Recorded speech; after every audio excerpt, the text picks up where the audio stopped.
Halo Ibu Bapak Guru hebat di seluruh Indonesia. Perkenalkan, saya Inyoman Agus Sudipta, guru di SMA Negeri 2 Amlapura, Kabupaten Karangasem, Provinsi Bali. Izinkan saya berbagi praktik baik penerapan pembelajaran berdiferensiasi. Silakan disimak. Anak itu unik. Anak memiliki kejeniusan yang beragam. Semua anak hebat pada bidangnya masing-masing. Pada kenyataannya, siswa di kelas 10-4 SMA Negeri 2 Amlapura dalam proses pembelajaran tidak merasakan kemerdekaannya. Dari hasil evaluasi tes sumatif yang dilakukan di akhir lingkup materi dengan teknik tes tertulis bentuk soal esai, ternyata hasilnya berdasarkan kriteria ketercapaian tujuan pembelajaran atau KKTP menggunakan interval nilai diperoleh hasil yaitu 1. Interval 0 sampai 40% sejumlah 12 siswa yang hanya mampu memenuhi 2 kriteria ketercapaian tujuan pembelajaran. 2. Interval 41 sampai 65% sejumlah 23 siswa yang hanya memenuhi 3 kriteria ketercapaian tujuan pembelajaran.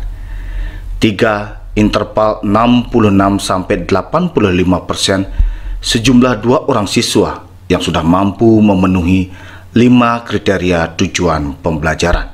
Dari hasil tersebut, sekitar 32,43% siswa belum mencapai tujuan pembelajaran dan perlu remedial di seluruh tujuan pembelajaran.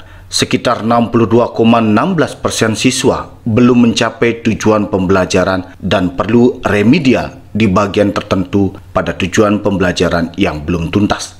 Hanya sekitar 5,41% siswa yang sudah mencapai tujuan pembelajaran dan tidak perlu remedial.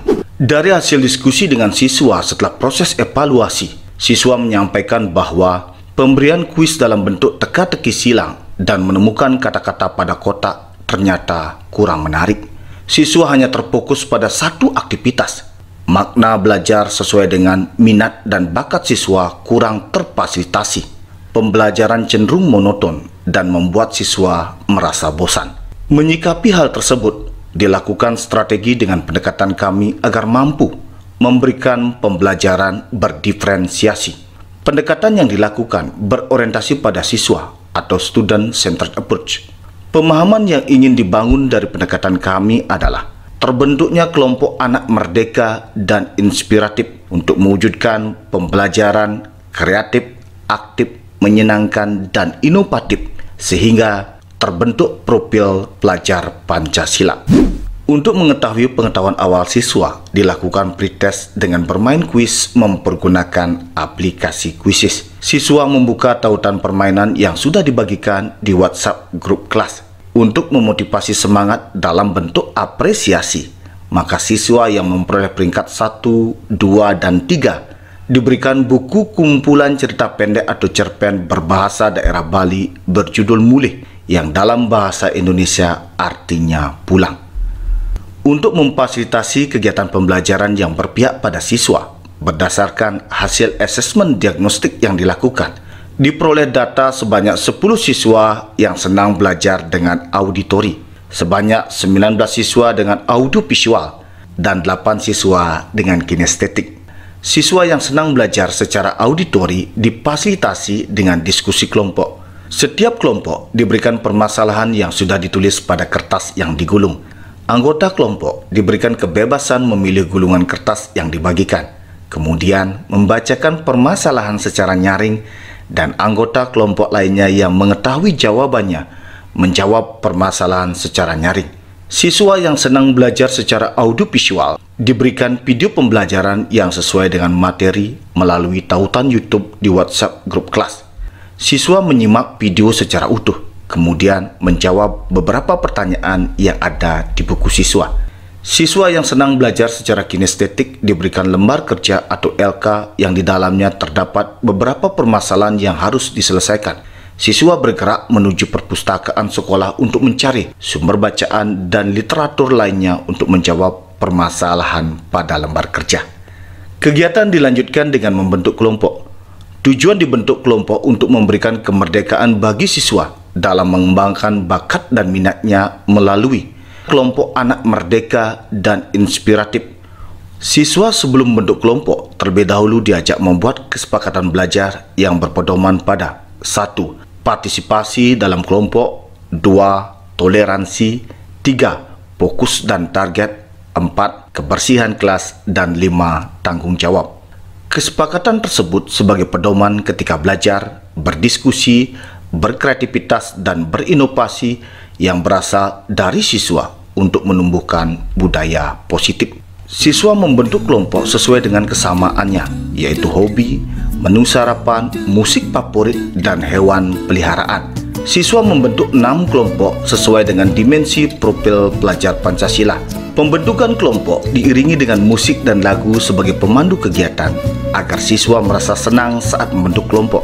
Musik dan lagu pengiring yang dipilih berjudul Miyong Lan Bikul dari daerah Bali yang bila diterjemahkan ke bahasa Indonesia menjadi kucing dan tikus, yang mengisahkan semangat seekor kucing yang sedang mengejar tikus. Siswa selanjutnya berdiskusi dengan anggota kelompoknya untuk membuat bahan presentasi secara merdeka atau bebas sesuai dengan bakat dan minatnya. Untuk memperdalam pemahaman materi, siswa menjawab soal-soal pada kuis interaktif. Seluruh siswa membuka tautan yang sudah dibagikan pada WhatsApp grup kelas sesuai petunjuk yang ada. Adapun pendekatan kami yang terlihat dalam proses pembelajaran adalah kreativitas siswa terlihat dalam mengolah ide yang dimiliki pada bahan presentasi yang dibuat. Siswa sangat aktif dalam mengerjakan tugas yang diberikan dan saat presentasi melalui sesi tanya jawab. Siswa merasa senang dalam membentuk kelompok yang diiringi lagu Miyong Lan Bikul. Begitu juga saat menjawab kuis interaktif dan kuisis. Bahkan saat diberikan apresiasi berupa buku cerpen mulih. Inovasi siswa dalam pembelajaran terlihat dari hasil karya, yaitu bahan presentasi yang dibuat. Hasil yang diperoleh adalah berupa bahan presentasi seperti majalah dinding atau mading yang hasilnya langsung dipajang di kelas setelah dipresentasikan dan dinilai. Lembar presentasi pada Canva dan PowerPoint, serta video pembelajaran. Berdasarkan hasil evaluasi dan umpan balik kepada siswa dengan mengisi tautan Google Form dengan skala penilaian yaitu sangat tidak setuju skor 1, tidak setuju skor 2, setuju skor 3, dan sangat setuju skor 4. Evaluasi dan umpan balik terkait beberapa indikator yaitu 1. Penyampaian tujuan pembelajaran jelas dengan skor rata-rata 3,40 kategori setuju. 2. Materi dapat dipahami dengan mudah dengan skor rata-rata 3,40 kategori setuju. 3. Metode pembelajaran sesuai dengan tujuan dengan skor rata-rata 3,29 kategori setuju. 4. Pembentukan kelompok berdasarkan kesamaan memberikan kemerdekaan dalam belajar dengan skor rata-rata 3,49 kategori setuju. 5. Tugas yang dikerjakan dalam kelompok memberikan ruang kreativitas dan inovasi dengan skor rata-rata 3,29 kategori setuju. 6. Siswa semakin aktif dalam pembelajaran dengan skor rata-rata 3,14 kategori setuju. 7. Pembelajaran terasa semakin menyenangkan dengan skor rata-rata 3,57 kategori sangat setuju. Dan 8. Pemberian kuis membantu dalam memahami materi dan menyenangkan dengan skor rata-rata 3,60 kategori sangat setuju. Simpulan saran dan masukan dari siswa adalah agar lebih sering diberikan permainan seperti kuisis dan kuis interaktif.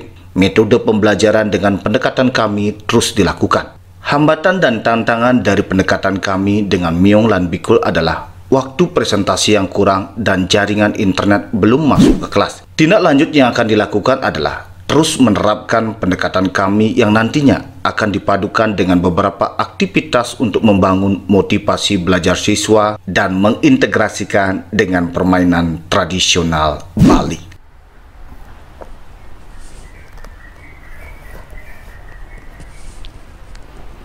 Demikian tadi praktik baik penerapan pembelajaran berdiferensiasi melalui pendekatan kami dengan Miyong Lan Bikul yang berpihak pada siswa di SMA Negeri 2 Amlapura. Semoga bermanfaat. Terima kasih.